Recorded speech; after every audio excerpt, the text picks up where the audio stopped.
نبی مکرم شفیع معظم صلی اللہ تعالی علیہ وسلم نے جہاں مسجد حرام میں نماز پڑھنے کی فضیلت بیان کی، اپنی مسجد نبوی شریف میں نماز پڑھنے کی عظمت اور فضیلت بیان کی، وہاں مسجد اقصیٰ میں بھی نماز پڑھنے کی اہمیت اور اس کی فضیلت کو بیان کیا۔ مسند امام احمد میں یہ حدیث موجود ہے، رسول اکرم صلی اللہ تعالی علیہ وسلم نے فرمایا، جو مسجد اقصیٰ میں ایک نماز پڑھے، رب ذوالجلال اس ایک نماز پہ اس بندے کو 50,000 نمازوں کا ثواب عطا فرماتا ہے۔ وہ کتنے خوش نصیب لوگ ہیں کہ جن کو یہ عظمت اور یہ شرف حاصل ہے مسجد اقصیٰ میں، بیت المقدس میں نماز پڑھنے کا۔ ایک نماز 50,000 نمازوں کے برابر ہے۔ اور ابو داؤد اور ابن ماجہ میں حضرت میمونہ جو نبی پاک نے صلوات والسلام کی باندھی ہیں، ان سے یہ روایت ہے، حضرت میمونہ رضی اللہ تعالی عنہا نے پوچھا، یا نبی اللہ صلی اللہ علیہ وسلم، ہمیں بیت المقدس کے بارے میں بتائیں کہ بیت المقدس کی عظمت کیا ہے، بیت المقدس کی عظمت اور فضیلت کیا ہے؟ تو رسول اکرم صلی اللہ تعالی علیہ وسلم نے فرمایا، یہ وہ جگہ ہے جہاں حشر نشر ہوگا، اور اس جگہ آ کر فرمایا کہ اس جگہ آ کر نماز پڑھو، اگر تم استطاعت رکھو، اگر تم طاقت رکھو تو بیت المقدس میں آ کر نماز پڑھو۔ اس جگہ آ کر نماز پڑھنے کا ثواب 1,000 نماز کے برابر ہے۔ یعنی یہاں اس حدیث کے اندر 1,000 نماز کا ذکر آیا، اور جو حدیث مسند امام احمد کی ہے اس میں 50,000 نمازوں کا جو ہے وہ ثواب بیان کیا گیا۔ پھر کسی نے یہ سوال کیا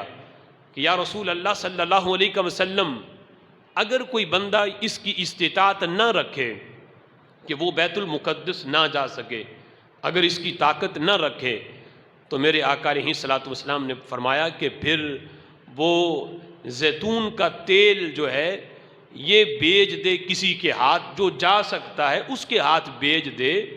تاکہ چونکہ اس زمانے میں مساجد میں یعنی چراغ جو ہے وہ جلایا جاتا تھا، تیل کی وجہ سے چراغ روشن ہوتے تھے، تو زیتون کا تیل چونکہ اس سے بدبو نہیں آتی، تو مساجد میں وہ والا تیل جلایا جائے کہ جس سے بو نہ آئے۔ تو زیتون کے تیل کا ذکر اس لیے کیا، فرمایا وہ زیتون کا تیل بیچ دے تاکہ اس تیل سے اس مسجد میں چراغ روشن کیا جائے۔ میرے آقا فرماتے ہیں، جو اس مسجد میں، مسجد اقصیٰ میں چراغ جلاتا ہے، چراغ روشن کرتا ہے، اس مسجد میں چراغ جلانا بھی وہاں نماز پڑھنے کے برابر ہے۔ ایک ہے کہ نماز پڑھنا جا کے، اور ایک ہے کہ جو مجبوری کی بنیاد پر جا نہیں سکتا، استطاعت نہیں، طاقت نہیں،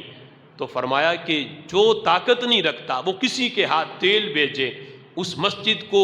روشن کرنے کا سامان وہاں بھیج دے، یعنی فی زمانہ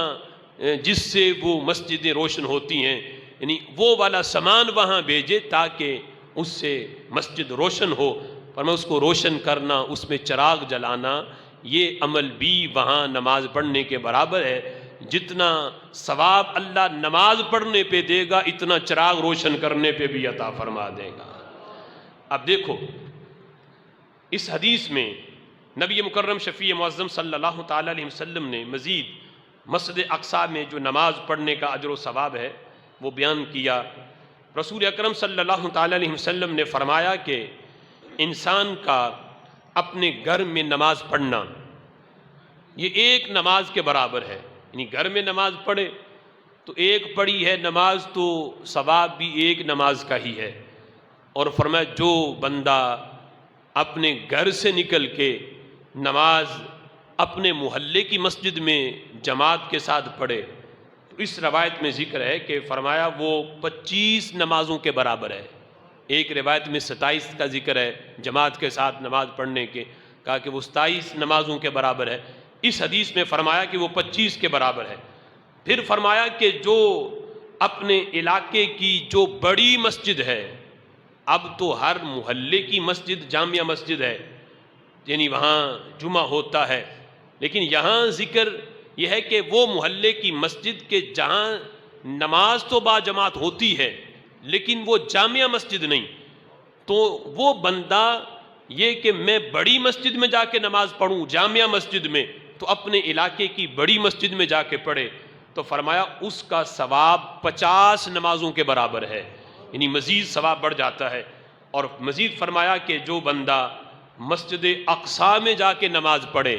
تو رب ذوالجلال ایک نماز میں 25,000 نمازوں کا ثواب دیتا ہے۔ اور اسی حدیث کے اندر یہ ذکر ہے، یہ دیگر جو راوی ہے اس سے جو روایت ہے، ایک روایت میں 50,000 نمازوں کا بھی ذکر ہے کہ جو مسجد اقصیٰ میں پڑھتا ہے اسے ایک نماز کا ثواب 50,000 نمازوں کے برابر ملتا ہے۔ اور مزید فرمایا کہ جو میری مسجد میں یعنی مسجد نبوی شریف میں پڑھے، مسجد اقصیٰ میں پڑھے تو 25,000 کے برابر، فرمایا جو میری مسجد میں پڑھے ایک نماز کا ثواب اللہ اسے 50,000 نمازوں کے برابر دیتا ہے، اور جو مسجد حرام میں پڑھے ایک نماز پہ اللہ 1,00,000 نمازوں کا ثواب عطا فرماتا ہے۔ مسجد اقصیٰ وہ مقام ہے جہاں ہمارے آقا صلی اللہ تعالی علیہ وسلم کے نورانی مقدس قدم لگے معراج کی رات، جہاں تمام انبیاء کی ہمارے آقا علیہ الصلوۃ والسلام نے امامت فرمائی، حضرت فاروق اعظم رضی اللہ تعالی عنہ نے، اور یہ ہر بحیثیت مسلم، بحیثیت مومن، ہر بندے کی یہ تڑپ ہونی چاہیے کہ کاش وہ وقت آئے اللہ ہمیں وہ طاقت اور ہمت دے اور فلسطین جانا ہمارے لیے آسان بنائے، ہم بھی وہ مقام اپنی آنکھوں سے جا کے دیکھیں جہاں معراج کی رات ہمارے آقا نے قدم لگائے اور جہاں کھڑے ہو کر حضور نے تمام انبیاء کی امامت فرمائی۔ حضرت فاروق اعظم رضی اللہ تعالیٰ عنہ کے دور میں جب بیت المقدس کو فتح کیا گیا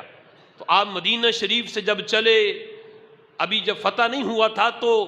اس تڑپ میں تھے کہ کب خبر آئے، جو لشکر بھیجا ہوا ہے وہاں کب خبر آتی ہے کہ ہم نے بیت المقدس کو فتح کر لیا۔ جب خبر پہنچی تو حضرت فاروق اعظم رضی اللہ تعالی عنہ کہتے ہیں کہ مجھے اس بات کی تو خوشی تھی ہی کہ بیت المقدس فتح ہو گیا، لیکن سب سے بڑی خوشی اور چاہت اور تڑپ یہ تھی کہ میں جلدی سے اس مقام پہ پہنچوں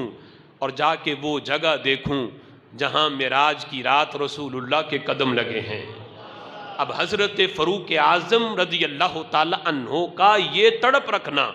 کہ اس جگہ کا جا کے دیکھوں جہاں حضور کے قدم لگے ہیں، تو اس سے یہ عقیدہ بھی ثابت ہوتا ہے کہ فاروق اعظم رضی اللہ تعالی عنہ کا یہ نظریہ تھا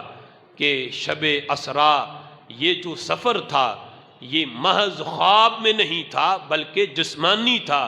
کہ خواب میں اس طرح کے قدم لگے تو اس کی تو کوئی حیثیت نہیں۔ حضرت فاروق اعظم رضی اللہ تعالی عنہ کی یہ تڑپ اس نظریے کو واضح کر رہی تھی کہ ان کا یہ نظریہ ہے کہ یہ معراج محض خواب میں نہیں ہوا، رب ذوالجلال نے جسمانی طور پر ہمارے آقا علیہ الصلوۃ والسلام کو رات کے تھوڑے سے حصے میں